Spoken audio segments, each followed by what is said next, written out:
Bum, bum, bum, bum, bum.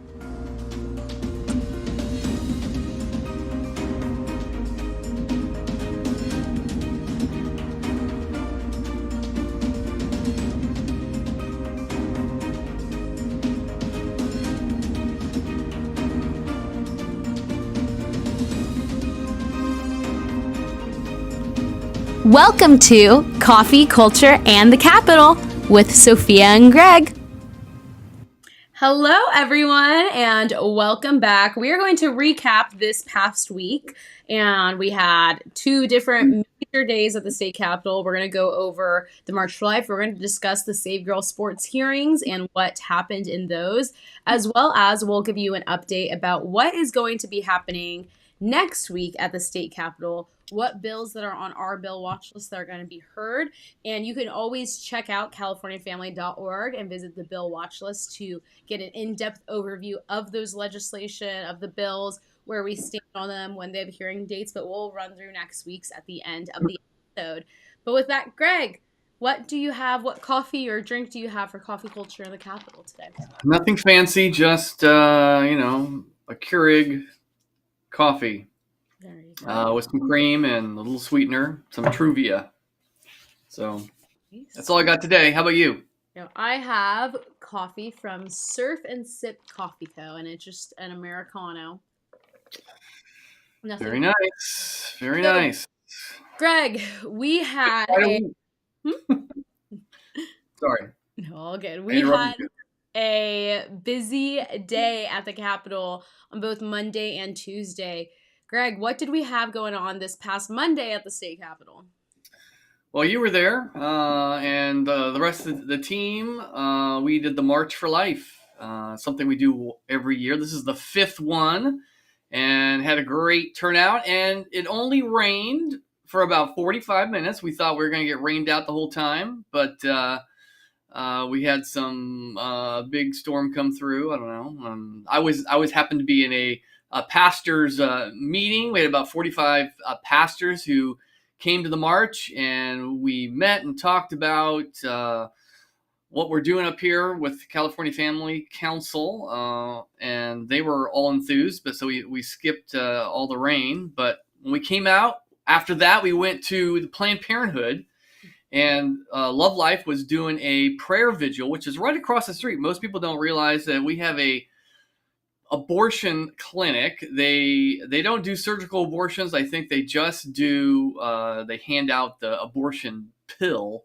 to women, and then they refer to other places in Sacramento to get surgical abortions. But we were out there praying and singing, and just thinking about all those women who get convinced that the best thing for them when they find themselves pregnant and alone is to get an abortion. That's the tragedy of it all. And so we need to provide options. We need to stand up for the value of the unborn, and that's what that whole day was all about. Yeah, it was a great day, and for those of you that were watching on the screen, you're able to see that picture. A bunch of the marchers went in front of the Capitol, and were chanting just different chants about standing up for life, standing up for the unborn. And we had some great speakers come out, but it really was a great day that shows Californians, shows the legislators that there are plenty of Californians that are pro-life and that are willing to show up and come to the state capitol and make their voices heard.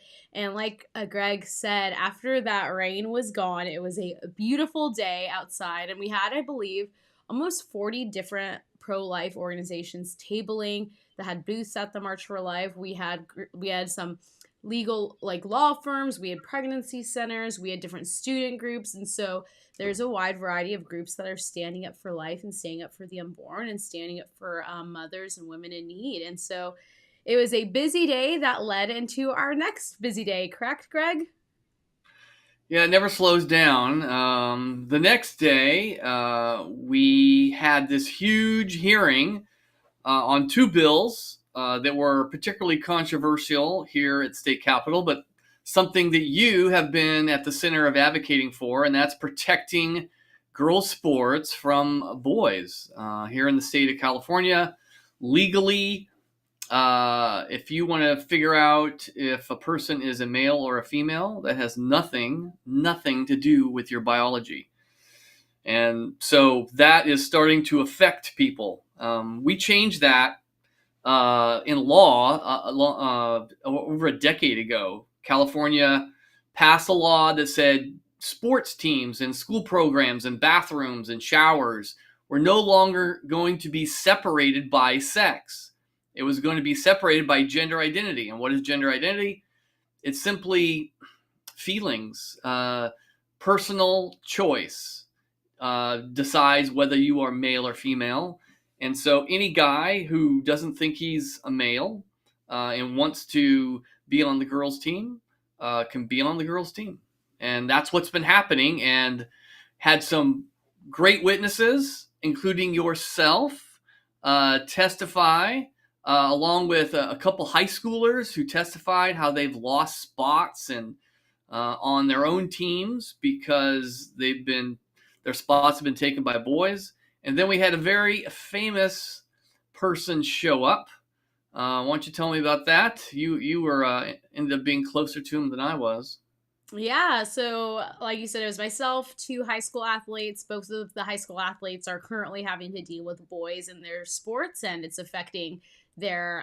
They both run, so it's affecting their times and their scores and their opportunity at college and playing college sports. And so the other person that testified, he is known for making some funny and great little documentaries. One of them was What is a Woman? And so Matt Walsh from the Daily Wire came to the state capitol to testify in support of Assemblymember Bill Asaley's legislation that was AB 844. And for Bill Asaley's bill, what this would do, it would undo that 2013 AB 1266, which allows you to play based off of gender identity and not sex.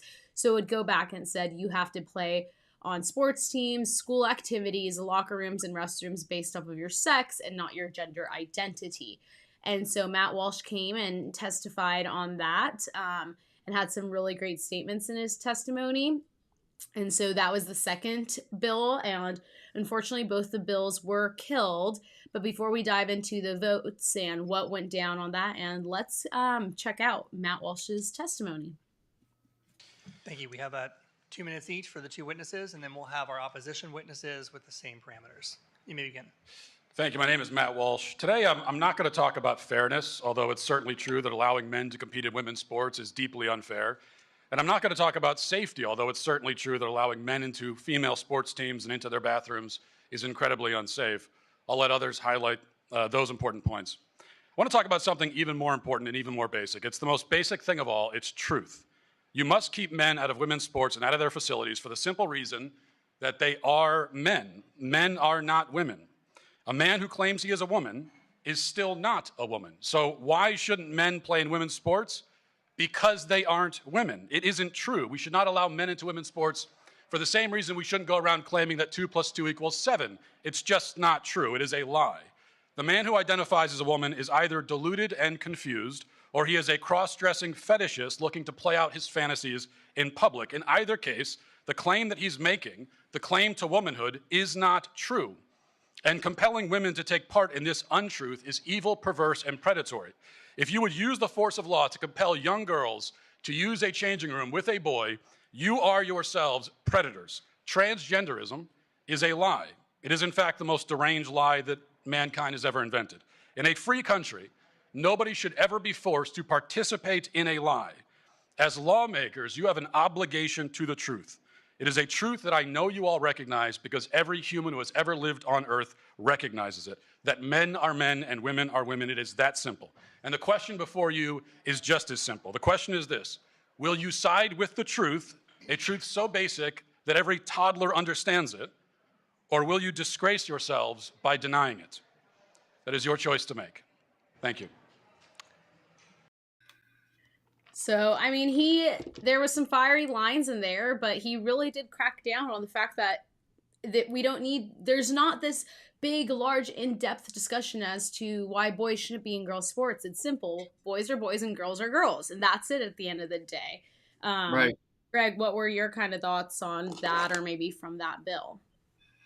No, I mean, that is the ultimate, that's what's at the root of all of these gender bills and discussions. What is a woman? What is a man?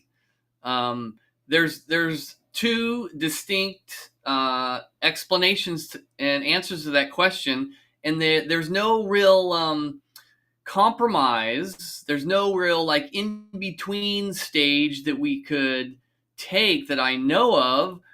It is what is reality, and California has embraced something that is just not true. It's not reality, and they're realizing that the public, if it was going along with it, but when it came down to affecting their own family, they are saying, I don't think so, right? So I think Californians are wanting to be very tolerant of people who believe differently and want to live at peace with all kinds of different folks that might disagree with them, but that's limited when your daughters are being sacrificed. Like they're losing their spots to boys.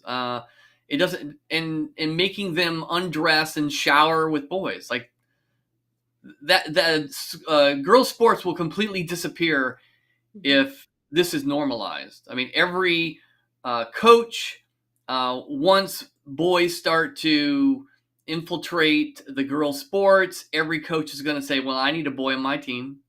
Right? And then eventually girls are going to be pushed out completely. So this has got to stop. We lost, but we had the debate, right? It's a debate we've been avoiding for a very, very long time.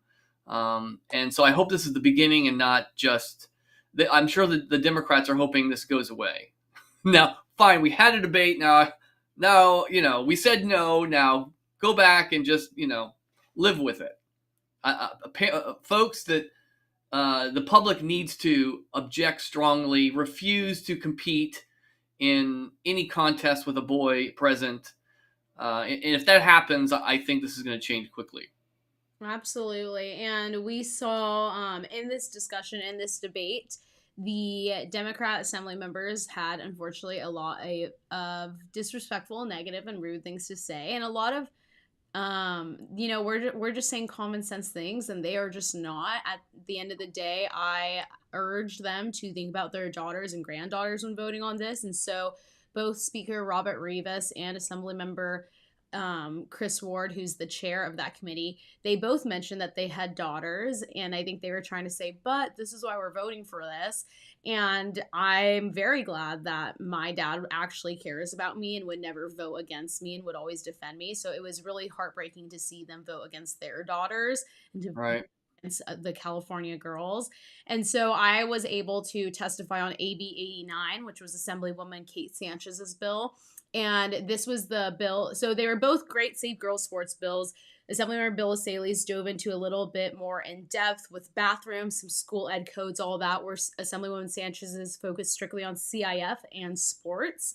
And though I was super encouraged because she's the first assembly member to introduce a bill to counter the 2013 bill that started allowing boys and girls sports. And so it was encouraging. It was also kind of sad that it took 12 years for someone to introduce something like that, but really encouraging that we have now two assembly members that introduced bills on this issue. And so, like I said, I was able to testify, and let's check out that clip. Hello, committee. I'm Sophia Laurie, California Family Council Outreach Director, and I stand before you today as a former athlete. I began playing soccer at age 4. I competed at the highest levels in SoCal Club, played 4 years of CIF varsity, and was captain for 3. This journey culminated in fulfilling my dream of collegiate soccer at Vanguard University of Southern California, a dream that provided scholarships and invaluable lessons. I'm advocating for AB 89 because that dream is being stolen from a generation of girls. Chair Ward, you have stated that we're making a big deal of just a few individuals in girls' sports. Yet, even Governor Newsom, who admits this is deeply unfair, told Bill Maher, I can give you example after example just in my home state. So, Chair Ward, let's break down how many girls are affected by even one boy. In soccer, if we had one boy on our team of 25, 25 girls are affected. the 24 having to play with the boy, and the one girl who got cut. If we played 14 games a season, now 350 girls are losing their right to fair and safe sports. Why do you not care about the rights of girls? Why do you not care about our safety? And why won't you protect us? AB 89 does not ban anyone from sports. It's simple. Everyone gets to play sports on the team that aligns with your sex. Girls losing roster spots to boys isn't inclusive, it's invasive. Letting males take championship spots isn't progress, it's regressive. And forcing girls to include boys on their teams isn't compassionate, it's coercive. Think about your daughters and granddaughters. How can you look them in the eyes and tell them you voted against their right to fair and safe sports? So, vote yes on AB 89 and stand with the overwhelming majority of Americans who recognize this simple truth. Girls deserve to compete fairly and safely against other girls. Thank you. Great job. I mean, you do a poll, you walk around the streets, and you ask the average person what they thought about what you said, and I bet you're going to have 85, 90% of people say, yeah, you're right. You're right. And, you see, you feel for these kids who think they're trapped in the wrong body. They're depressed, they're anxious, they're suicidal, their attempts at suicide are incredibly high. And so I understand the public is like, hey, let's do what we can to, make them feel better. And what do they want? Well, let's just go along with their delusion that they really are the sex they think they are. Well, folks, just going along is not always the best. You're not thinking about the unintended consequences. Like, girls have rights too, right? Girls have privacy rights too. And, girls' sports will be destroyed if we do this. So we're going to have to, as a culture, figure out a way to unwind this, without being hateful towards the kids who are struggling. And so I hope we find a solution to this, but this can't continue. Absolutely. And like you said, there is a mental health issue going on in regards to these people and the situation. It is heartbreaking. Yet we also know, and the studies are coming out, that their mental health gets worse as they go through these transitions and try to protect Right. the opposite sex. So saying, yes, you're the opposite sex, and now throwing them into girls' spaces is not the answer to this. And girls' sports isn't putting boys in girls' sports so boys can have better mental health that's not what girls' sports are for. And so that's like, if they want to argue that argument's false as well. And then it was really interesting. A lot of the Democrat assembly members during this hearing, and again, they killed both these bills. There was 10 committee members, 8 Democrats, 2 Republicans. The 2 Republicans voted yes, the 8 Democrats voted no. And it was interesting during the hearing. We had multiple Democrats that said this really isn't even happening that much. There's not much studies on this and all that. So I challenged those Democrats, the ones that said, if we're going to start somewhere, we should have studies. Okay, introduce a bill where there's studies on this then, if that's what you guys want, because it'll show that this is happening up and down our state. But they continue to say it's not happening that much. After we sat and listened to over 200 people give Me Too, so they were saying they were either in support or opposition of the bill, and there was quite a few people in that group that were in opposition to the bill, and they either said, because I'm a trans athlete or because I'm in my women's team, we have a lot of trans women, so they're men, but because there's lots of men on our team and they deserve the right to play. And then the Democrats were like, this doesn't really happen. I'm like, you just heard from people saying that they're opposed to this because they want the boys on their team. And they also heard from multiple girls that have boys on their team that don't want it. And then they sit up there and say it's not happening. It's just completely illogical. But well, how are they counting whether it's happening or not? They are doing their very best to make sure that those kids who have transitioned, that it's a complete secret, right? That all their records are sealed. Their court records are sealed. No one can find out. And only the kid themselves is allowed to let other people know about it. So there's no surveys out there. There's no way for a school to figure out how many transgender identified kids they have on a team. There's no way unless people, have personal experience and have somebody admit, well, yeah, this guy is not a girl, and he's calling himself transgender. I mean, one of the crazy things was because Matt Walsh was saying, men cannot become women, and the chair said that yeah, they can. Mm-hmm. That you can have a male body and be a woman. That's what the chair said. So, there you go. How do you get past that? Yeah. Um, It's and it just there were so many illogical arguments made. I mean, how do you argue with someone that sat up there, as Greg said, Chair Ward sat up there and said trans women are women? They're not. And so you can't even have a conversation with someone that's basically that far gone on common sense. But another point that Chair Ward made during the bill that I was testifying on, and so you're maybe thinking like, oh, Sophia, you're telling all this stuff to us now. Why didn't you say it to him? Once you testify, you cannot like say anything else unless you're directly asked a question. So of course, none of the Democrats were going to ask me a question. They don't want me to talk more. They don't want the people in support to talk more. But he made a comment, Chair Ward, where he said, you guys are really focusing on girls' sports. Why don't we have a girls' sports? He goes, if you want to do something good for girls' sports, why don't we have a girls' sports bill where you get them better facilities and things like that? Which was just such a completely nonsensical point, because we don't need better facilities if girls' sports don't exist anymore. And that's where we're heading towards. And as someone who, praise the Lord, I didn't have to deal with any boys on my team or didn't have to play against any boys. And then once I graduated from my university, they built a $10 million new athletic facility. I wish I had that athletic facility while I was there. I've gone and seen it. It's a beautiful new facility for the athletes. I would have rather had the facility I had, knowing I didn't have to deal with potentially having to play against boys, then have a $10 million facility and worry every single time we go play another team, is there a boy on that team? And so we don't care about facilities if our sports don't exist, and that's what we're heading to. But there was one comment made during the hearing that was just as extreme can get, and it was by Assembly Member Rick Zbur, who used to run Equality California.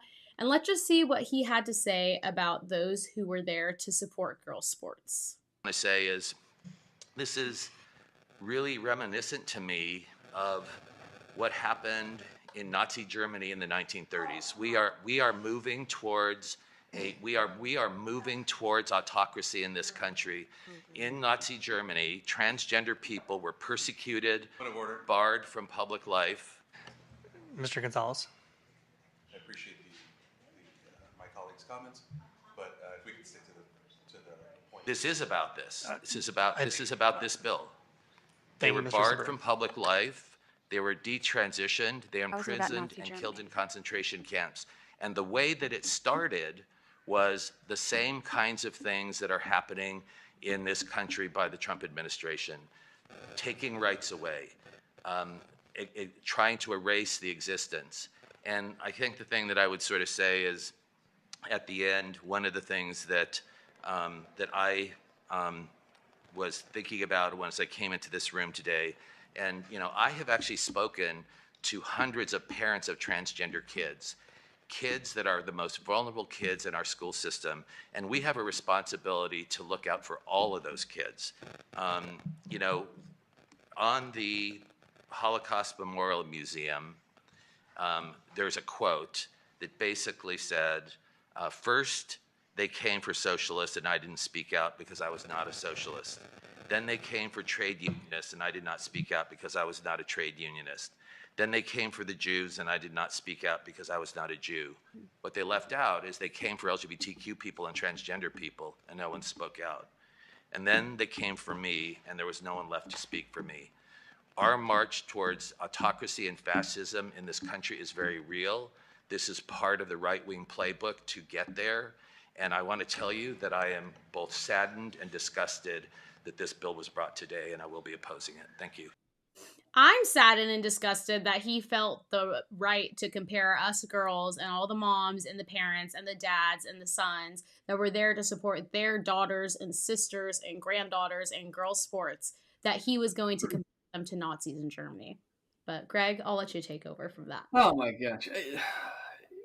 How offensive. We are not, we do not want to do harm to people identifying as trans, but we are just not going to give up male and female. That is, and you know, so if we don't agree with them, where you compare us to Nazis, I mean, that's,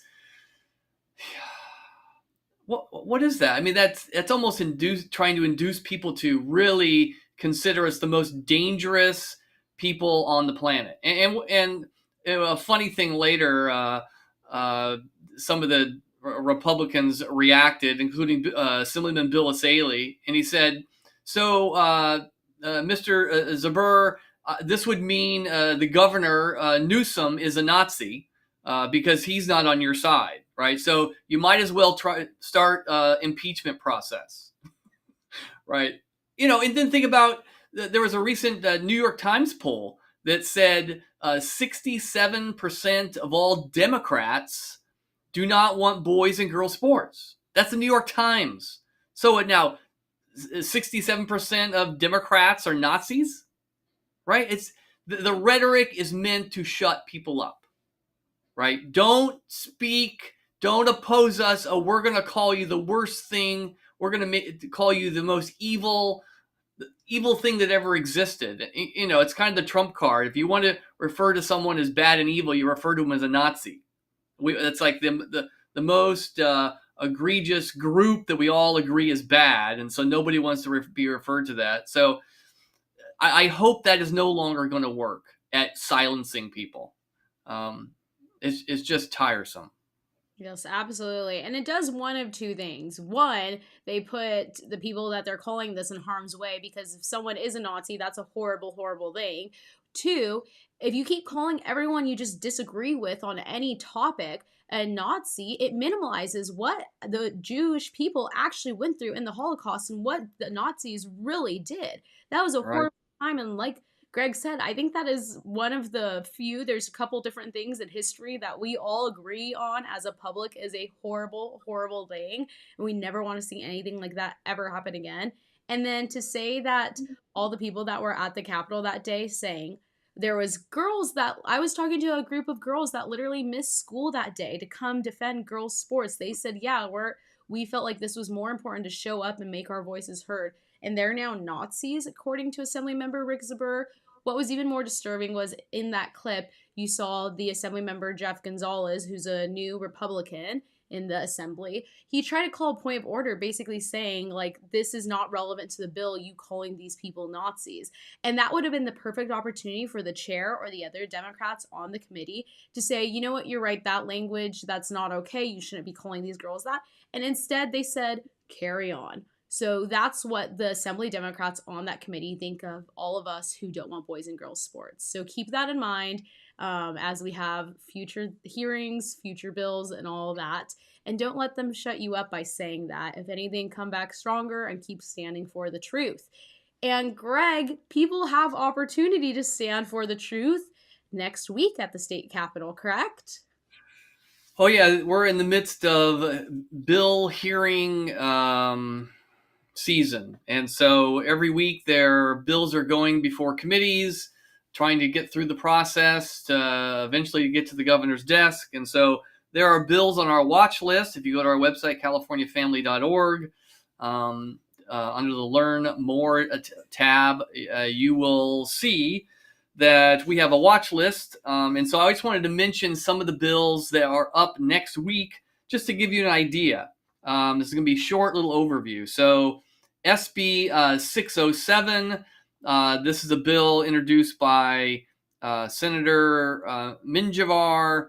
This is a bill she's tried to get passed last 3 years. Free condoms in schools and junior high. So she wants schools to hand out free condoms as a way to combat the spread of sexually transmitted diseases. So this is a failed effort. What you need to do is encourage kids to have self-control, have fewer sex partners, maybe wait till you're married until you have sex. Then the whole issue will be over. But she's promoting condoms as the answer. Okay, the second bill that's up on next Wednesday in committee. Then we have SB 622. Well, obviously, take that back. We have AB 1401. This is regarding public records. This ensures that parents have access to both official and unofficial records for their children. You might not know this, but schools have gender transition plans where they secretly transition your kids at school to a new name, a new pronouns, and they keep this from the parents by putting together a plan that they officially say is a unofficial record, because the federal law requires parents to have access to your kids' records. And so to avoid letting parents see these transition plans, they just designate them as unofficial. So this bill will deal with that. So we support this bill. It's introduced by Assemblyman Joe Patterson. So that's a great bill. That's next week. Here's another good bill, AB 281 by James Gallagher, the minority leader. Another bill regarding transparency. Parents have the right to opt their kids out of sex ed in junior high and high school. But a lot of times they don't realize that outside groups are coming in to do the teaching, like Planned Parenthood. And so this particular bill will require that that parents are notified regarding any outside groups that are coming in to teach the sex ed, and they have to say what the name of the consultant is coming in, as well as the name of the organization. So that's a great bill. Here's another bill that is really bad that we oppose, AB 727. AB 727. This is a bill introduced by Assemblyman Mark Gonzalez, a brand new legislator. He wants to put the Trevor Project hotline on the back of every student ID. And that includes, at this point, all private, all public schools, all private and public colleges.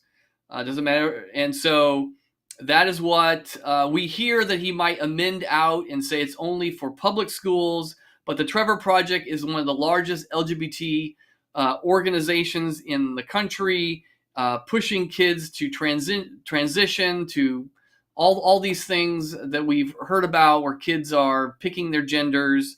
And so now this information is going to be on every student ID if this bill passes. So that's up next week. Another bill that we are supporting, and we've been helping get an author for, is AB 329. This bill is promoting adoption. Currently, if you kids take sex ed in seventh grade and ninth grade in high school, they'll learn all about abortion, where all the local abortion clinics are. But they will hardly learn anything about adoption. So this is going to require that adoption information is included. All the types of adoption, all adoption resources in the local area.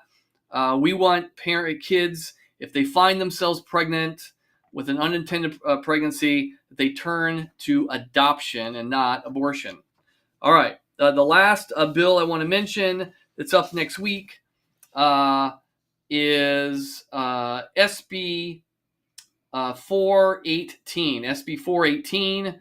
This is also another bill by Senator Caroline Minjavar, and this bill actually prevents health insurance companies from saying no to surgeries or drugs that transform a healthy bodies to look like the opposite sex. So they call this gender affirming care. It's really has nothing to do with affirming gender. It's actually does the opposite. It confuses kids who think they're trapped in the wrong body. It makes their body look like the opposite sex, and you're cutting off healthy body parts. This bill is going to mandate your health insurance cover all those services. And so that's up next week on the 9th. So that's a brief overview, but bills are up every week. So you need to be contacting your legislators, making sure they know your concerns about these bills. We have calling campaigns and write-in campaigns on our website, so we can stay in touch that way. But make sure your legislators are representing your views up here. Don't wait till these bills actually affect your family personally. We can stop them before they happen.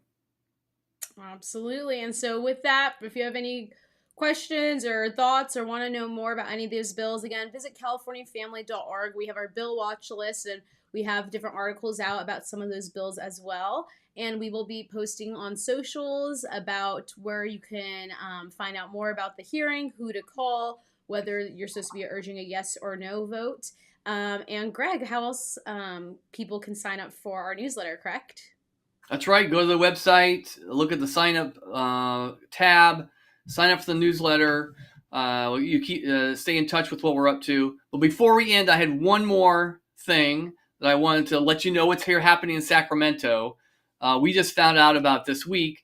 It seems as though Planned Parenthood has joined forces with the Sacramento Library, and they have like 28 locations here in the Sacramento County area.